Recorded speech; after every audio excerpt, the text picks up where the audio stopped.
Welcome everyone who is watching right now to a TTC presentation of the Applez DreamNet tournament finals between MuFC versus TOEG. My name is Arctic Shadow, and joining me casting will be none other than Gerber as well as Baboy. Say hi, guys. Hello there, ladies and gentlemen. It's nice to be back, and I hope we give you an entertaining game. Yeah, Baboy was actually the Jihon caster way before TTC was actually set up, so he may be a pretty familiar voice to some of you, and for those that it's not familiar, well, he is experienced around here. And of course we do have Gerber for competitive insight. After all, he couldn't join the game because he did not have a legacy account. So Gerber, how are you doing? Good evening, ladies and gentlemen. Sorry for the delay. So Okay. let's start out with the bands. Arctic. Alright, well, let's jump straight into those bands.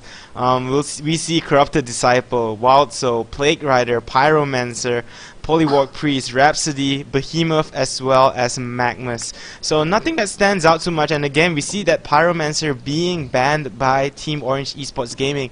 It's pretty much a respect ban towards that Kid X3 because he plays an awesome Pyromancer. His Pyromancer is really good, so respect ban for Kid X3, that Pyromancer. Other than that, I don't see any standout bans. How about you, Baboy? Do you see any standout bans? No, I don't really understand the competitive things about Han at the moment because I haven't played in a month. So yeah, from what I see from the heroes that I'm familiar with, they're pretty standard bans. Yeah, that's all I can say. Actually, I could give further insight. A standout band here right now is the Behemoth. Either one team is going for a super hard carry hero, or either going for a fast push, so that Behemoth doesn't like delay their pushing and everything. Yeah, of course, his Behemoth with ultimate, like it can stop a whole creep wave and more. So that makes sense. Yeah, that makes good sense. Yeah, definitely. As we do, let's jump into some of the pickups. Legion side has started off the picking with Torturer, Master of Arms, and Slither. So again, Master of Arms, one of those heroes that we haven't seen much in the competitive scene. I believe this is the first game, competitive game with Master of Arms. If I'm not mistaken, it was picked up earlier in one of those games, but yeah, you know, with the recent patch, Master of Arms, this is the first competitive tournament after the recent patch. So Master of Arms and Monkey King has been released for competitive play. So definitely going to be interesting to see how this MuFC team incorporates this Master of Arms into their lineup. So Slither also a really strong solo hero, and Torture, I can only imagine they're going to play him in the mid lane, a really strong solo hero as well as a very strong pushing hero with that impalement. For the Hellborn side though, we see Witchslayer, Hellbringer, Silhouette, as well as Blacksmith. Nothing to stand out, I guess. Hellbringer probably the best initiator in the game right now without a portal key, and Silhouette, you know, we see it being picked up a lot in the Jihon scene. It just seems that the Jihon players just like to play that Silhouette as well as banning that Fade. Not too sure what's that all about, but you know, Silhouette one very hot pick over here in the Jihon scene. What do you guys think? Gerber? Actually, Silhouette a very good pushing hero with that really utility ulti that lets him escape in the nick of time. Definitely, you know, that ultimate, if used properly and used to perfection, he can just get out of sticky situations, as well as it provides a disjoint.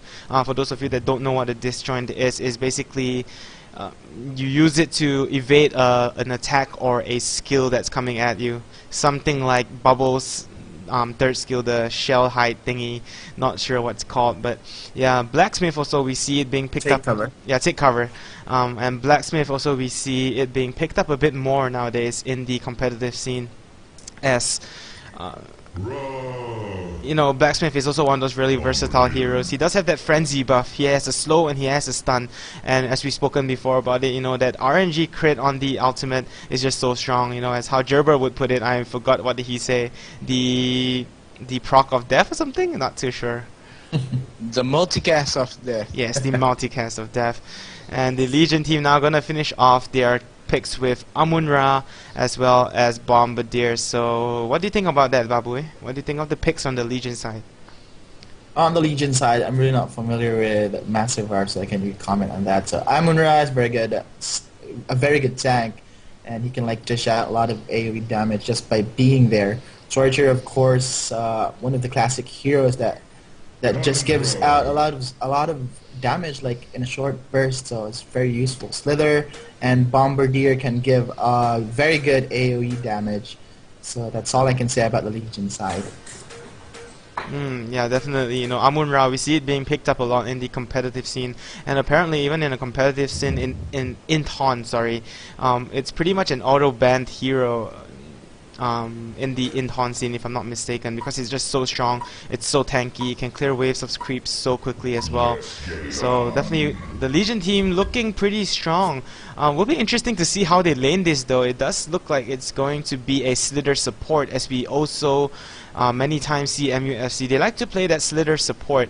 What do you think about that, Gerber, as you've been in the competitive scene for a while before? Slither as a support hero. Slither as a support hero, a very standard pick. Like Slither can solo ward and do neutral camps alone with low levels, giving him that early on gold advantage, unlike the others who need to lane and get a little bit of GPM going on.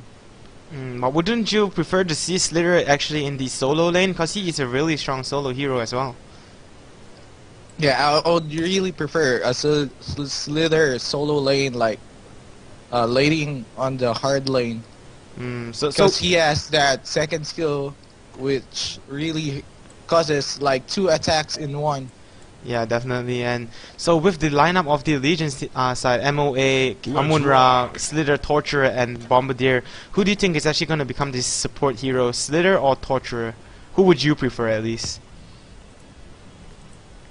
I would prefer for their lineup is a Slither solo support, and like Torturer getting that tanky items just to like follow up Amun-Ra's tank and like do some early on pushes, especially with that impalement skill of him, which causes really major damage on enemy structures.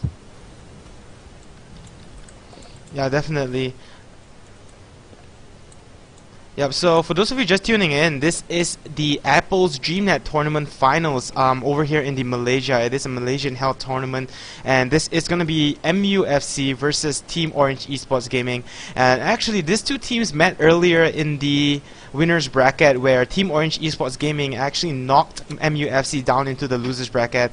So for those of you who are just wondering what's the difference between a single and a double elimination, what will happen here is Team Orange Esports Gaming, having come from the winners bracket, just have to win one game and they will take the title of Applez DreamNet Tournament's champion.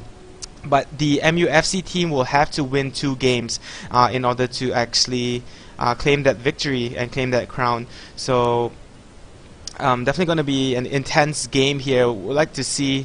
Going to be interesting to see how this tournament turns out. We actually haven't really gone over the Hellborn lineup. It's going to be a Witch Slayer, Hellbringer, Tundra, Blacksmith, and Silhouette for the Hellborn side. What do you think of the lineup for the Hellborn side, Babui?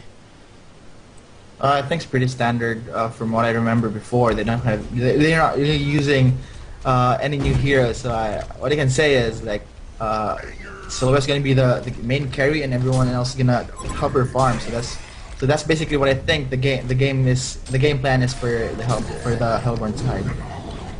Yeah, definitely, as it does look like it's gonna be 2 heroes at mid. So as we often see, when Tundra is picked up, he will go to that mid lane along with one of the support heroes. So it does look like it's gonna be a 2-2-1 combination for this Hellborn side. But look at the Legion team though. Interesting enough, they are leaving top to be free farmed. So Silhouette is gonna be able to get that free farm because Legion side, MuFC, has decided to leave it top for that free farm. And bottom MOA just looking to having double stack those creeps, gonna be looking to pull those double stacks and get those levels and control the lane even better. But Do you actually agree with this style of play, Gerber? They're actually leaving top to be free farmed, while Amun-Ra goes up against a Hellbringer at that bottom, and it seems like Master of Arms and Slither is just going to be content with being in that forest. Actually, I would really agree for this. Like, really rich Amun-Ra could really pump his GPM more than others, like getting that early on GPM advantage, giving it the early Helm of the Black Legion, and Shaman's headdress will like give them a very good advantage in pushing early on. And with, as I said, Slither on that neutral camp could really farm up some good GPM. So we see Whistler here with an invisibility rune trying to disrupt Master of Arms pulling here. So hopefully we see some action this early in the game. But yeah, it's probably gonna. I'm predicting this game is gonna be like a farm fest until everyone's gets the item they feel comfortable with before they start going to clashes. Yeah, definitely. Yes. It's still a bit weird to see a Master of Arms playing a support type hero. He is of course a really strong carry in the late game if he is able to pick up those items, but as we've seen MuFC play that Master of Arms, they have over and over again decided to play it as a support type hero in that Master of Arms. He of course does have that stun and that slow, so he can be a really strong support, but he also can be a really strong semi-carry as well in that mid to late game. So I guess in regards to the Hellborn lineup that they have here, so it might be smart to play Master of Arms as a more support type hero. But close to 4 minutes into this game, still no Bloodlust kill, so pretty passive from both teams. As Legion Legion does seem like they are enjoying slightly more farm as well as gold experience. Sorry, not something that we see too often. MuFC and Team Orange very well known for their aggressive play, and even in the previous game we saw the Bloodlust kill. The previous game when these two met, we saw the Bloodlust kill coming out even before the creeps were spawned. So I wonder what made them change their style of play here.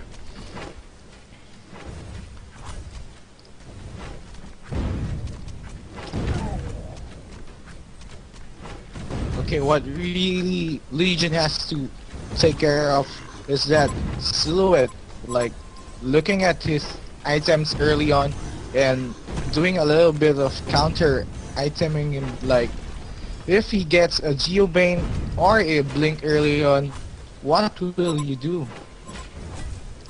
Oh, mid lane action Like, going what? on now. Sorry, Tundra. Yep, gonna be taken down with that last hit by. Oh, nice pot, but then gonna go down as well. Master of Arms, of course, have that haze here. Gonna be working on that Blacksmith. Nice stun there onto that Blacksmith, and Blacksmith gonna get stunned by that Master of Arms, and also gets taken down. Witch Layer has to be careful here, playing a bit ballsy, but he's only level 1, playing that played by that Shuyu.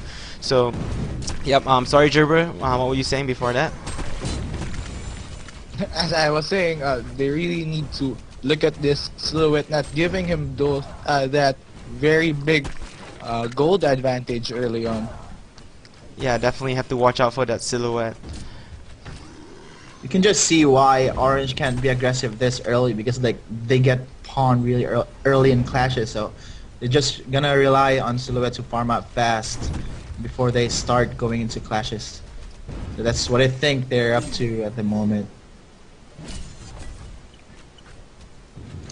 It's really interesting to see both teams playing passively.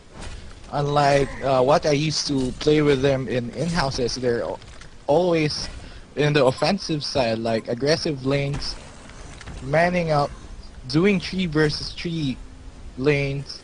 So it's gonna be interesting what will happen from here on out.